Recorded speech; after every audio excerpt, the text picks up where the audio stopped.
to the edge of the Cretaceous and the dinosaur carnage, everyone. I am your host, Swift Edge, and if you've seen me react to the Indominus and Indoraptor videos from Goji Center, well, you might have gone through the comments and saw that I've been requested heavily to watch Madly Mesozoic, specifically with their, ignore the fact that there's a red line, I swear to you I didn't watch.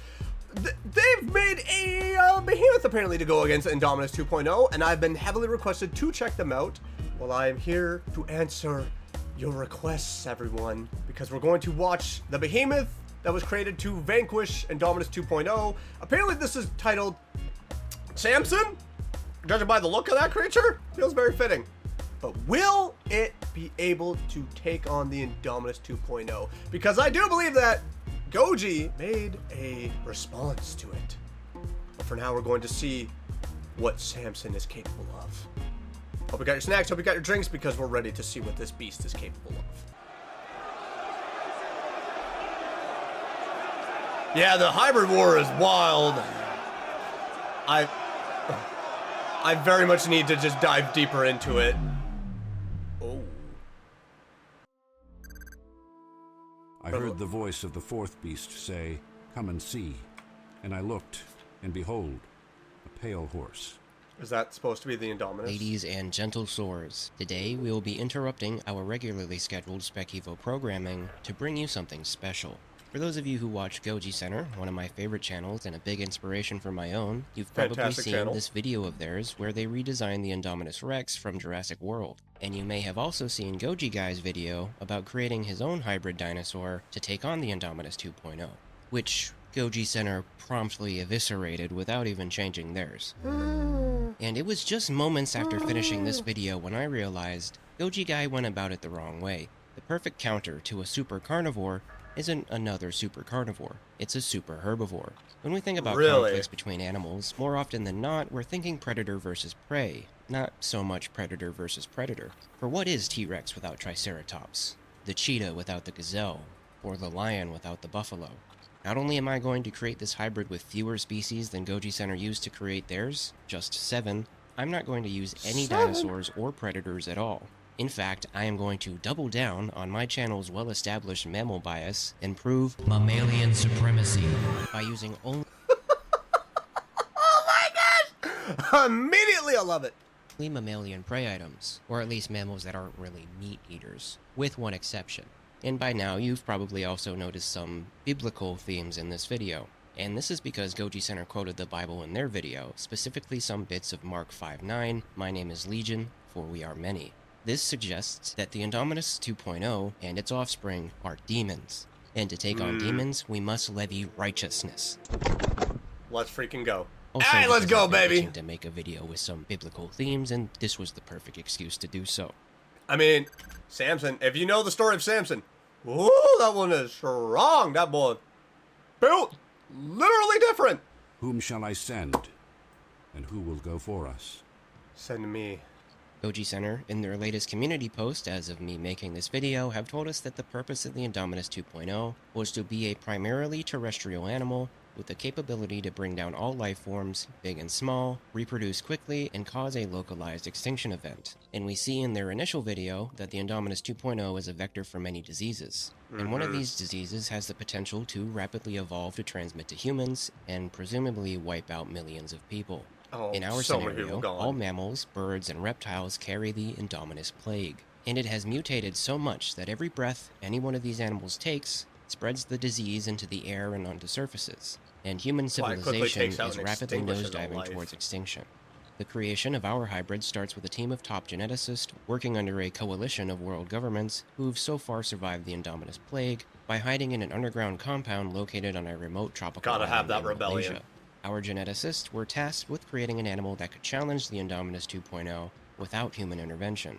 Unlike InGen, they had no access to dinosaur DNA. They could only work with living tissue samples and some Pleistocene mammal DNA seized from Masrani Global not long after the bankruptcy of the company following the events of 2015. Their goal was to maximize strength, power, and efficiency while using as few different animals as possible in order to maintain congruence. The Paleoloxodon was the clear choice for the base. Simulations run by Goji Center themselves have already confirmed that the animal was capable of taking on theropod dinosaurs. Their tusks will be our hybrid's primary means of puncturing through the dinosaur's armor, while I have been saying this for so long. Just because something doesn't necessarily eat meat and devour what would be us, does not mean you go and play around with it. Elephants have been known to be a little aggressive. Dogs can be a little aggressive. Various animals that exist across the world can be very aggressive. Hippos, for instance, murk people.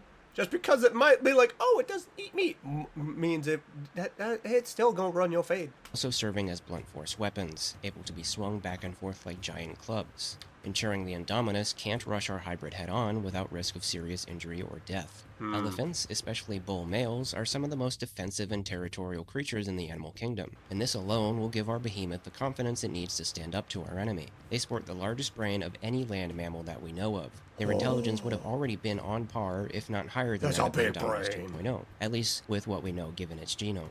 This brain supports some very powerful senses. In ideal conditions, they can pick up on scents from as far as 12 miles away, making use of over 2,500 olfactory receptor genes. This is 5 times more than humans, and more than 3 times as many as T-Rex, the animal with the strongest sense of smell in the Indominus' genome. If for whatever reason it doesn't smell the hybrid carnivore, they will certainly be able to hear or even feel her coming before she even has a chance to strike. Elephants can detect infrasonic sounds from anywhere between 2 and 6 miles away, depending on surrounding conditions. That means it's going to either hear or feel this beast coming, which means it can prepare. It can mentally build itself up to be like, oh, I'm getting into a fight. Like, I'm ready to go. Meaning it could potentially also be an ambush.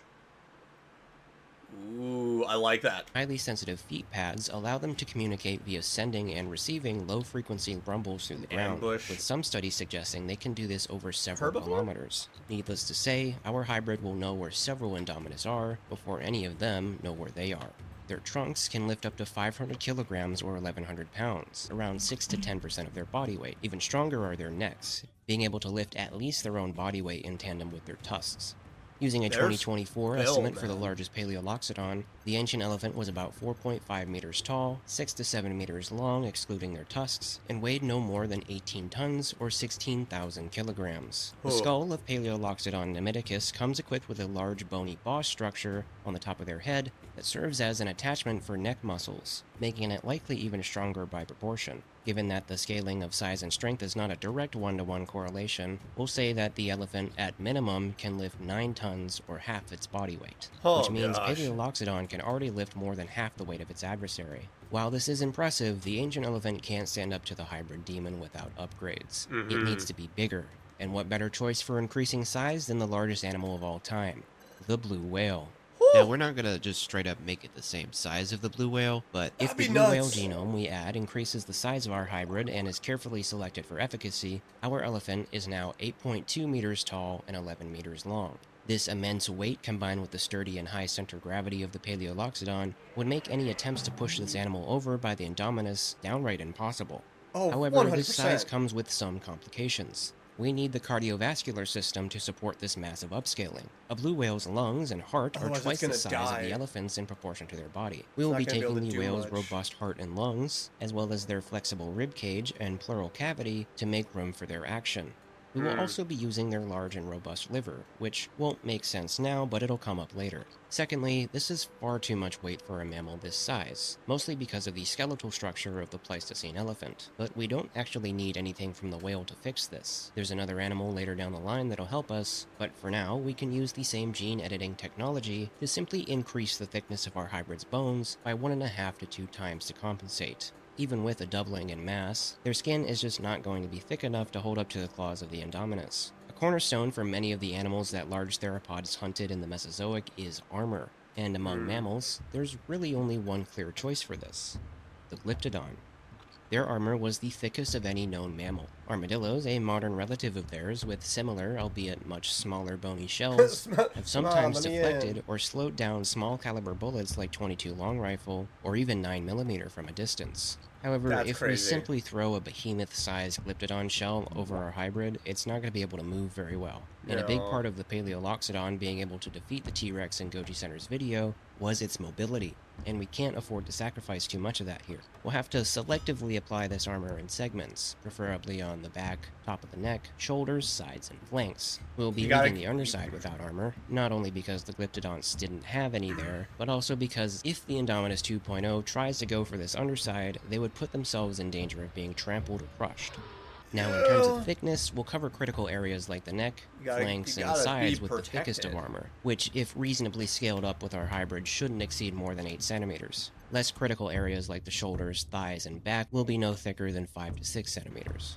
We will also be incorporating the Glyptodon's armored club tail, combining this with some of the DNA of the whale to give us a long, rigid armored tail that can be swung with some respectable force. Meaning, if you can't get it with the tusks, it's going to do a nice spin around and just whack to the face. So far from what we're seeing from this creature is the size could be a nice intimidating factor to the Indominus, which might deter it from wanting to target. It's still going to probably be very aggressive just because it wants to cause carnage, but this behemoth could also offer that challenge of, like, do I go and attack it?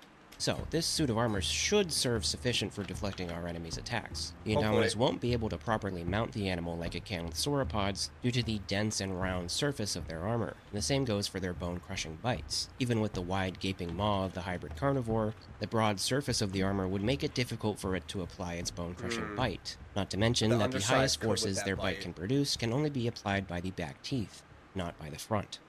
The fourth species we'll be taking DNA from is the Megatherium, or the giant ground sloth, and not for the reasons you may think. Megatherium had incredibly powerful limbs, front and back. While they used their forelimbs to grab onto the trunks and branches of the trees they fed on, massive hind limbs worked in tandem with an extended, sturdy calcaneus bone to hold up their hulking bodies. I want these powerful limbs, and more importantly, I want this heel bone.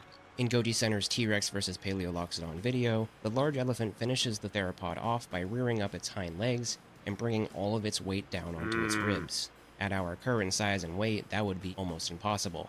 But if we give our hybrid the limb strength to push all of its body weight off the ground, as well as the balance of the heel bone, it can come right back down and crush the dinosaur like an anvil on a pumpkin.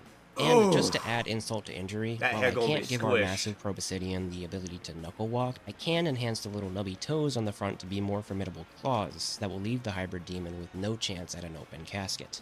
Tusks are a great weapon, but with all that size, I'd be foolish not to enhance their ability to deliver pure blunt force trauma. For this, I have decided on the bighorn sheep as our fifth species. Oh my gosh. Now, I know. Why this instead of something with more forward-facing horns like a buffalo? Well, because this lamb has more to offer than just horns. When placed on the hybrid, the ram horns will actually serve as protection for our elephant's ears. This will make it harder for the Indominus to get a hold of the elephant's big vulnerable ears, as well as narrow the path to access their throat. Because that's the thing, though, that protective shield, because we do know the Indominus 2.0 has a bite that's able to deliver toxin and could slow down any creature it's attacking and eventually kill them. So having that extra protection leaves a lot less vulnerable places for the Indominus to actually get at, which is really good. Secondly, the thick, layered, shock-absorbing cranium of the sheep will increase the amount of force this animal can take to the skull tenfold. And lastly, the powerful rear legs of the bighorn sheep are designed to provide quick bursts of power, as well as redirect force from headbutts into the ground, further augmenting the shock absorption and the limb strength of our hybrid, and ideally also giving us a slight boost in speed.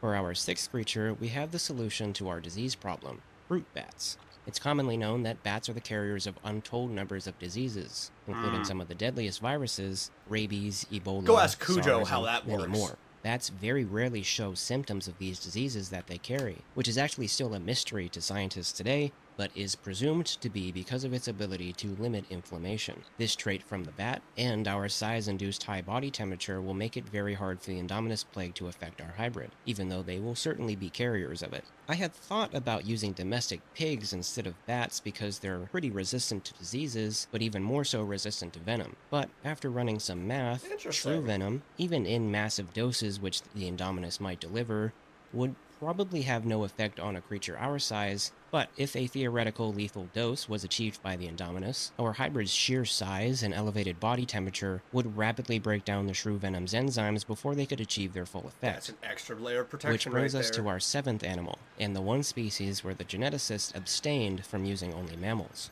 the scaly-footed gastropod. This deep-sea snail has a few aces up its shell that will bring the rest of the hybrid's genome and traits into harmony. First, these gastropods don't eat anything. Instead, they intake hydrogen sulfides from the deep-sea volcanic vents that they live around. This is because they have a symbiotic relationship with gamma proteobacteria that will process and break down these chemicals in order to feed the gastropod internally, while a portion of it is processed into iron sulfides like pyrite and greigite. These materials move through the bloodstream of the deep-sea snail to their shell, which vastly enhances its strength, giving them some of, if not the strongest armor of any living creature in the animal kingdom. It's gonna be We will be taking real this tough to bacteria fight. and placing it within the stomach and esophageal glands of our hybrid, as well as traits from the gastropod to make our animal able to process the waste in order to receive energy from it. But how will our hybrid get a hold of enough hydrogen sulfides to feed these bacteria, since they won't be near any deep-sea volcanic vents? Waterlogged sediments are very high in iron and hydrogen sulfides. Our hybrid will be eating a lot of this muck in order to feed the bacteria in their stomachs. The hybrid circulatory system will does distribute help. these iron sulfides to various parts of the body by means of specialized macrophages synthesized in the bone marrow, which will transport and bind them to the cells of their bones, dentin, and keratin, and yes, that includes the keratin in their skin. These carefully placed microscopic bonds will reinforce all of these tissues, increasing their fracture resistance, tensile, and compressive strength by anywhere between 30 and 50%. This is why I mentioned the whale liver earlier on, as it's gonna need some serious waste filtering power. If we mix our hybrid mammalian liver with the properties of the gastropod's hepatopancreas, it should be able to handle it. Though iron sulfides are brittle on their own, when combined with these structural tissues, it would be even stronger than the iron bone composite seen in the teeth and claws of the INDOMINUS 2.0. On the Mohs scale, iron has a hardness of about 5, while pyrite has a hardness of around 6.5, rendering our adversary's ironclad weapons drastically less effective.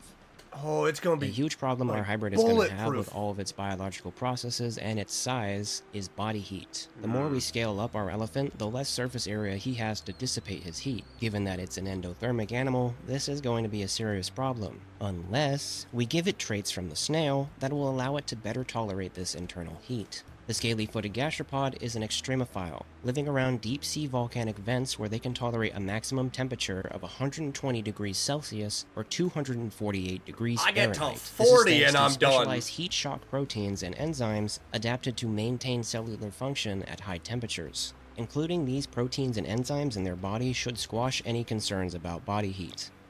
Modern elephant calves take anywhere between 18 to 22 months to gestate in their mother's wombs, and if we want our hybrid to have any chance of reproducing in the presence of a population of INDOMINUS 2.0, this will just simply not do. No, The scaly-footed it'll be taken gastropod, out too of course, quickly. does not give birth to live young like most mammals do. They instead will lay hundreds of eggs at a time.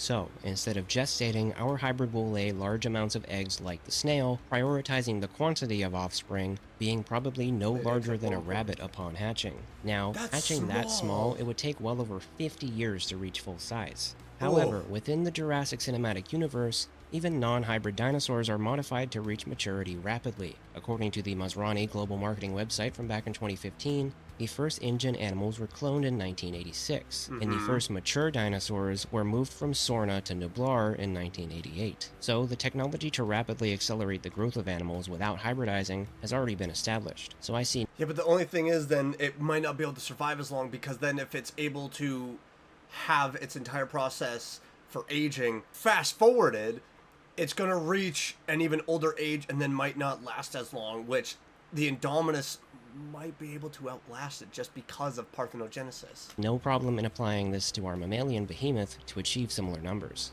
Sea snails are capable of mating with each other or self-fertilizing at the expense of genetic diversity, very similar to the parthenogenesis of their demonic adversary. With the genome for humanity's last chance against the INDOMINUS 2.0 sequenced, the geneticists of the Coalition raise a herd of these animals and prepare them to exorcise these demons from Isla Nublar. I love that approach. Look now at the behemoth. His bones are like beams of bronze, his ribs like bars of iron. Introducing the Diciotherium Deus, a perfect hybrid behemoth Righteous to vanquish beast of this God. demon that possesses the ruins of Isla Nublar. And just as Goji Guy gave his creation a name, I will also give mine a name. The savior of human civilization and of Isla Nublar, Samson. Oh, At full can we of just human take this civilization in? and of Isla Nublar, Samson. Oh. At full size, not including his tusks, Samson is 10 meters or 32.8 feet long. He is That's 8.2 gorgeous. meters or 27 feet tall, almost 6 meters wide, and weighs 83 US tons, or over 75,000 kilograms. Oh. Samson and He's just a one big other boy! Diciotherium named Delilah were produced in the lab via artificial wombs and raised in the underground facility. Samson and They were fed an Delilah? extremely high-calorie, viscous, and frozen blend of foods I called love that. manna, enriched with crystallized hydrogen sulfide to strengthen We're their bones so and biblical armor. in While this, I growing love up, it. they were subject to many tests, including durability and combat tests. Oh, He was fired upon with bullets of increasing caliber, starting with .22 long rifle all the way up to .308 Winchester, and all rounds failed to penetrate his armor. Love When that. Samson was about the size of a pickup truck, he was put into a shoving match with an armored M1114 Humvee, not only matching the vehicle's power output, but also aggressively goring the vehicle and piercing its steel armor plates in various spots also well just after the experiment ram had the crap concluded. out of it, The too. Diciotherium's capacity for herding behavior was proven early on when Samson and Delilah could not go long without being near each other, and when they were moved from their paddock to other parts of the facility, one would hold the other by the tail, much like modern Indian elephants do. The two hybrids stayed in this facility until they exceeded the size of an adult African elephant. They were supposed to stay for longer, but by the time they had reached this size, the facility could no longer make enough mana for the elephants to continue growing. They were sent to the surface of the island and observed using drones and trail cams, while efforts to find a cure for the Indominus plague fruitlessly continued. The size and many complex biological processes of these animals made their hunger insatiable, and they began to devour any and all plants in sight, eating trees whole, and even digging their roots out from the ground with their massive toe claws. The Diciotherium had consumed nearly the entire island, leaving behind a barren wasteland of rock and dirt. In this time frame, the first two elephants had reached what was assumed to be their full size, and produced over 147 offspring, which were the only hatchlings that grew past 3.5 months of over 12,600 eggs laid by their parents. 80 of these offspring were between the ages of 4 and 5, and were already as large or exceeded the size estimates for Paleoboxidae. Trail cams show that once the first of their offspring reached around 2 years old, Samson and Delilah allowed them to join their herd, and became very protective of them when trail cams emitted recordings of Tyrannosaurus vocalizations. This was enough for the generals of the coalition to be satisfied. The military personnel corralled only 23 of the largest Diciotherium, including the original two, onto a large autopiloted vessel modified to hold them as well as massive stores of mana while they made their 7-week journey to Isla Nublar. Time to take on the dinos. I love this. We have terms. We have terms.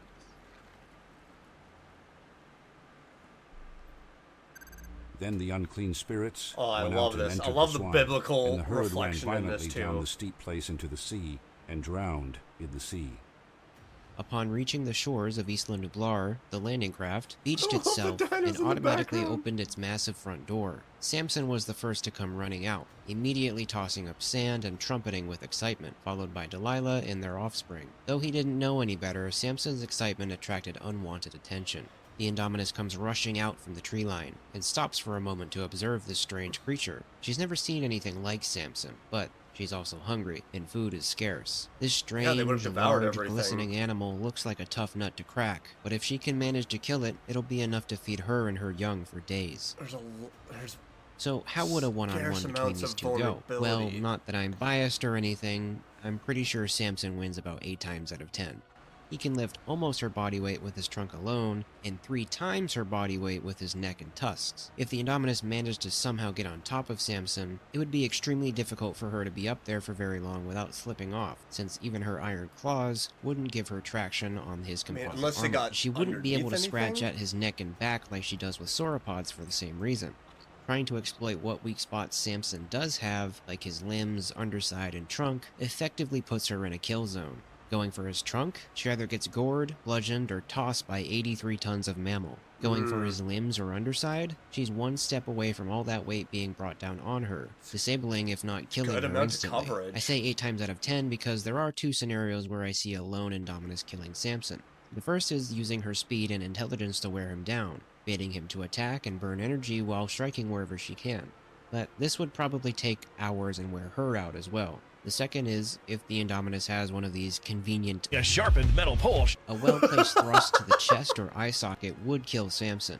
That's Now, true. of course, 2 or 3 Indominus 2.0 could certainly take down one Diciotherium. But even then, the Diciotherium would very rarely be alone. It's a herd animal, and each member of said herd is a walking arsenal. If you Even encounter if herd, Samson can it's take going on to be Goji Center's difficult. Indominus 2.0 in a one-on-one fight, what are the long-term effects of Diciotherium being introduced to Isla Nublar? What was the Coalition's goal? The larger goal wasn't to win the 1v1, though we certainly could. The creation of Samson was a race against time to support the Indominus 2.0's population before they died off. You see, the Indominus 2.0 is the only species on the planet that has natural immunity to the Indominus plague, and given that they multiply so quickly, it was only a matter of time before Isla Nublar was devoid of any life, the hybrids resorting to eating each other and eventually going extinct. And with them, humanity's only hope for a cure. Attempts to create a vaccine from tissue samples of these dinosaurs were largely unsuccessful, mostly because acquiring said samples was so dangerous, but also because the DNA of the Indominus 2.0 was too mixed-matched and not congruent enough to make a vaccine for humans from. This is why using mostly mammals for our hybrid was so important. The Diciotherium had two different goals while on Isla Nublar, the first of which was to eat any and all plant life to support their incredibly demanding metabolisms, destroying the ecosystem from top to bottom, and by proxy killing off any other animals that could potentially be a vector for the Indominus plague. The second goal is to provide a food source for the Indominus 2.0 for just long enough to build up an immunity to the Indominus plague. As a result of the Diciotherium eating their way through the island, the resident hybrid carnivores won't have any choice but to hunt the Diciotherium. We're designed to be just durable and challenging enough of a prey item, but not so impossible to kill that they won't try to hunt them. They can hear and smell them coming and relocate before the carnivores even know they're there, and if they do manage to face a Diciotherium, the herd has strength in numbers, and physically are very difficult to take down. They won't fail to kill a Diciotherium every time, but they will fail enough times to slowly start dwindling in population as the hybrid elephants continue to grow in population. As the herds get larger and more common, it will become increasingly difficult for them to get a meal, and they may even resort to eating their own young, as well as each other to stay alive. But their end is already written. Samson has already won, and humanity by proxy. That's beautiful. So David prevailed over the Philistine with a sling and a stone, and struck the Philistine and killed him. But there was no sword in the hand of David. When most life on the island was gone, save for some Diciotherium, humanity took what was left of themselves, as well as some materials to terraform it, back to Isla Nublar, and synthesized a vaccine from the Diciotherium that prevented both newborn humans and sheep from contracting or experiencing symptoms of the Indominus plague. They will continue to work towards bringing this nasty plague to a heel for all animals, perhaps finding a way to aerosolize it and spread it across the earth. Samson himself was nowhere to be found upon arrival, until one day, when surveying the island for places to build housing for the increasing population, Samson's skeleton, which was identifiable by the numbers on his horns, was found under the rubble of Jurassic World's Innovation Center, with a long piece of broken paddock fencing between his ribs. Alongside him were the skeletons of 3 large Indominus Rex, with broken bones in various places. It was presumed that when Samson reared up to stomp on one of these predators, the Indominus pierced him with a large metal pole, and he fell on his back, bringing the old building down with him and killing them all. Just like in the Bible. So, I started working on this video pretty much like an hour after Goji Center's video came out, and since then I've seen plenty of people coming up with their own hybrids to take on the Indominus 2.0. It is a tough so realistically, creature to I don't fight. expect any sort of response from them. I've also kind of created my own scenario from what little they shared about theirs. If Goji Center does have their own scenario drafted up, it's probably not anything like what played out here, which also kind of falls apart if we don't retcon the eruption of Mount Saibo and Fallen Kingdom, so there's also that. Now, I know this is way different from what I usually upload, but don't worry, we'll be back to our regularly scheduled Assessing Survival episodes. Unless you guys like this hybrid stuff, which, let me know if you do. I love it. That is fantastic. And I know that Goji did make a response, so I definitely want to check that out as well. But thank you to everyone for suggesting to check this out, because this was beautiful. This is a fantastic creature, an amazing hybrid that is actually not anything dinosaur related. It is just, or like too prehistoric that people would confuse it with dinosaurs. It is all just a lot of mammals. It is just nothing but that ability to take on with that mammalian strength. And I love the fact that it doesn't just go against the Indominus 2.0, but it goes against the possible diseases and everything that this creature would spread out. I love that it approaches all of it. It's so good, so fantastic. Once again, thank you so much for everyone for recommending this. If you want to check out Madly Mesozoic's channel, which I recommend that you should, because there's so many cool videos on there, Link in the description below to go and check that out. If you enjoyed this as much as I did, make sure to smash that like button, leave a comment down below, let me know what you thought about this. If there's any videos you'd like to see me react to in the future, give me some suggestions right down below, take them into consideration. And if you're new around here and you've been enjoying what you're seeing, why not click that subscribe button and click that bell to get notified of my next video. I'll see you on the next one. Bye-bye!